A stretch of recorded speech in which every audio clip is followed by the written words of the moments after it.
கார்த்திக் சுப்ராஜ் டைரக்ஷன்ல சூர்யா, பூஜா ஹெக்டே, ஜோஜோ ஜார்ஜ், ஜெயராம், கருணாகரன், பிரகாஷ் ராஜ், நாசர், விது, சிங்கம் புலிலாம் நடிச்சு இப்போ தியேட்டர்ஸ்ல ரன் ஆயிட்டு இருக்க லவ் லாஃப்டர் வார் தான் ரெட்ரோ.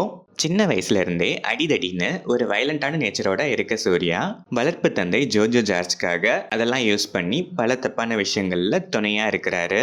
ஒரு கட்டத்துல சூர்யா பூஜா ஹெக்டேவோட காதலுக்காக அடிதடி தன்னோட அப்பான்னு எல்லாத்தையும் விட்டுட்டு இனி அவரோட தம்மம், அதாவது பர்த் பர்பஸை பரிசுத்த காதலா மாத்திக்கணும்னு முயற்சி பண்ணாலும் ஜோஜோ ஜார்ஜ் அண்ட் சில சுச்சுவேஷன்ஸ்னால அடிதடி வயலன்ஸ்லாம் அவரை விட்டு போக மறுக்க அதுக்கப்புறம் நடக்கிற கட் அண்ட் ரைட்டான சம்பவங்கள் தான் இந்த ரெட்ரோ.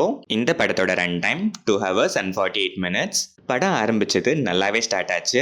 கனிமா சாங் அண்ட் அதோட வர சிங்கிள் ஷார்ட் சீக்வன்சஸ்லாம் டாப் நாச்சா இருந்துச்சு. அதுக்கப்புறம் ஃபர்ஸ்ட் ஆஃப் ஸ்லோ அண்ட் ஸ்டெடியா மூவ் ஆகி இன்டர்வெல் பிளாக் கிட்ட நல்லா பீக்குக்கு போய் இன்டர்வெல் பிளாக் செம்ம பிளாஸ்டா இருந்துச்சு. பிளாஸ்ட்ன உடனே ஆக்ஷன் பிளாஸ்ட்னு நினைச்சுக்காதீங்க, இது ஒரு மாதிரி கைண்ட் ஆஃப் கிளாஸ் பிளாஸ்ட்னு தான் சொல்லணும். சூர்யா ஃபர்ஸ்ட்ல இருந்து ஒன்று பண்ணுவாருன்னு படத்துல பூஜா ஹெக்டேவும் பார்க்குற நம்மளும் ரொம்பவே ஏங்குவோம். அதை சூர்யா பண்ண முடியாம ஃபீல் பண்ற சீன்ஸ்லயும் செம்மையா பண்ணியிருப்பாரு. பட் அதை ஃபர்ஸ்ட் டைம் சூர்யா பண்ணும்போது செம்ம கிளாஸா இருந்துச்சு. அந்த ஒரு ஆக்ஷன் தான் இந்த படத்தோட மேஜரான தீமே. ஸோ படம் பார்க்காதவங்களுக்கு நான் அதை ஸ்பாயில் பண்ண விரும்பல, படம் பார்த்து தெரிஞ்சுக்கோங்க. லவ்வை போர்ட்ரே பண்ண விதமே செம்ம கிளாஸ் டிஃப்ரெண்ட்டாக இருந்துச்சு. செகண்ட் ஹாஃப் அதே ஃப்ளோவில் ஸ்டார்ட் ஆனாலும் சில ஸ்ட்ரெச்சஸால லென்த்தி ஃபீல் கொடுத்துச்சு. அங்கங்கே சில டல் மூமெண்ட்ஸ்லாம் இருந்தாலும் டுவர்ட்ஸ் கிளைமேக்ஸ் அகைன் விட்டதை பிடிச்சிட்டாங்க. என் கிரெடிட்ஸில் ஒரு செம்ம ஜோக் ஒன்று இருக்கு, ஃபிலிம் பைனை போட்டதும் ஓடிடாம அதை மிஸ் பண்ணாமல் பார்த்துட்டு போங்க. சூர்யா த ஒன் செம்ம ஸ்ட்ராங்கான கம்பேக்னு தான் சொல்லணும். பெர்ஃபார்மன்ஸ்லாம் சொல்லவே வேணாம், அல்டிமேட்டு. எமோஷன்ஸ்லாம் ஆஸ் யூஷுவல் அவ்வளோ அழகாக போர்ட்ரே பண்ணியிருக்காரு.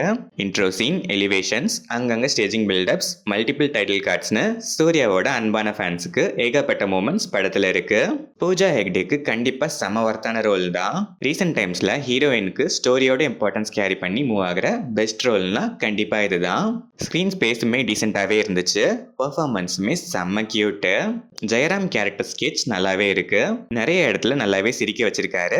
பர்டிகுலராக நான் உங்களை மிஸ் பண்ணாம பார்க்க சொன்ன அந்த என் கிரெடிட்ஸ்ல ஜோஜோ ஜார்ஜ் அண்ட் விதுவோட கேரக்டர்ஸ்மே ஸ்கோப் டீசெண்டாவே இருந்துச்சு, பெர்ஃபார்மன்ஸுமே நல்லா இருந்துச்சு. கருணாகரன் எதுக்கு இந்த படத்துல வராருன்னு அவருக்கு தெரியுமான்னு எனக்கு தெரியல, டோட்டலி ஸ்கோப்லெஸ்ஸான ரோல் தான். நாசர் அண்ட் சிங்கம் புலிக்கும் சொல்லிக்கிற மாதிரி பெருசா ஸ்கோப் இல்ல. டெக்னிக்கலா இது செம்ம ஸ்ட்ராங்கான ஃபிலிம், சினிமாட்டோகிராஃபிலாம் டாப் நாச்சா இருந்துச்சு, கேமரா மூவ்மெண்ட்ஸ் எல்லாமே ultimate. Santhosh Narayanan background score கண்டிப்பா சோல் ஆஃப் த ஃபிலிம் தான். கிளாஸ் எமோஷனல் போர்ஷன்ஸா இருக்கட்டும், பக்கா மாஸ் மூமெண்ட்ஸாக இருக்கட்டும், எல்லாத்துக்குமே ஆப்டாக செம்மையாக ஸ்கோர் பண்ணியிருக்காரு. ஸ்டன்ட்ஸ்லாம் டாப் கிளாஸாக இருந்துச்சு. ஆக்ஷன் சீக்வன்சஸ்லாம் இந்த படத்தோட மேஜர் ஹைலைட்டாக சொல்லலாம். லவ் டீடாக்ஸ் ஸ்ரேயாவோட பிரசன்ஸ் செம்ம. கனிமா செம்ம வைப் மெட்டீரியல். கண்ணாடி பூவே எமோஷனலாக ஃபர்ஸ்ட் ப்ரெசென்ட் பண்ண விதமும் அதையே லேட்டராக இன்னொரு விதமாக யூஸ் பண்ணதும் செம்ம. விண்டேஜ் சாங்ஸ் யூசேஜுமே பக்கா. அதுவும் செகண்ட் ஹாஃப்ல சூர்யா அண்ட் பூஜா ஹெக்டே காம்போக்கு ஒரு retro song ultimate. The one சாங்லாம் செம்ம கூஸ் பம்ப்ஸு, அங்கங்கே பல கூஸ் மூமெண்ட்ஸ் ஸ்க்ரீன் பிளேல பீக்காவே இருந்துச்சு. எடிட்டிங்ல மட்டும் இன்னும் கொஞ்சம் உட்காந்து லென்த்தி ஃபீல் கொடுக்கறதுலாம் ட்ரிம் பண்ணியிருக்கலாம். ஓவராலாக பார்த்தா ஃபர்ஸ்ட் ஆஃப் ஸ்டெடியா பிக் ஆகி இன்டர்வெல் பிளாக் கிளாஸியா பீக் மோட்ல இருந்துச்சு. செகண்ட் ஆஃப் அதே மோட்ல ஸ்டார்ட் ஆனாலும் ஸ்டார்ட்க்கும் எண்டுக்கும் நடுவில் நிறைய ஸ்ட்ரெச்டு ஃபீல் லென்த்தியா இருந்துச்சு. பட் நிறைய எமோஷன்ஸ் போர்ட்ரே பண்ண விதம் செம்ம கிளாஸு. கார்த்திக் சுப்ராஜோட சிக்னேச்சர் டச்சஸ்லாம் அல்டிமேட் ட்ரீட்டு. லவ் லாஃப்டர் வார்னு தீமா சூஸ் பண்ணி அந்த தீம்க்கு ஏற்ற மாதிரியே ஸ்க்ரீன் பிளே டீட்டெயிலிங்காக ஒர்க் பண்ணதும் செம்ம ஒர்த்து. லவ் லாஃப்டர் வார் மட்டும் இல்லை, இன்னும் சில தீம்ஸுமே இருக்கு, அதை தியேட்டரில் பார்த்து தெரிஞ்சுக்கோங்க. சில dull moments and lengthy feel தவிர மற்றதெல்லாம் பக்காவாக ஹேண்டில் பண்ணி பேக்டாக வந்திருக்க ஒர்த்தான லவ் ஆக்ஷன் ட்ராமா தான் இந்த Retro. Class plus mass audience ஒரு டிஃப்ரெண்ட்டான சினிமாட்டிக் எக்ஸ்பீரியன்ஸ்க்காகவே மிஸ் பண்ணாமல் ஒன்ஸ் கட் அண்ட் ரைட்டாக ரெட்ரோ வைப் பண்ணலாம்.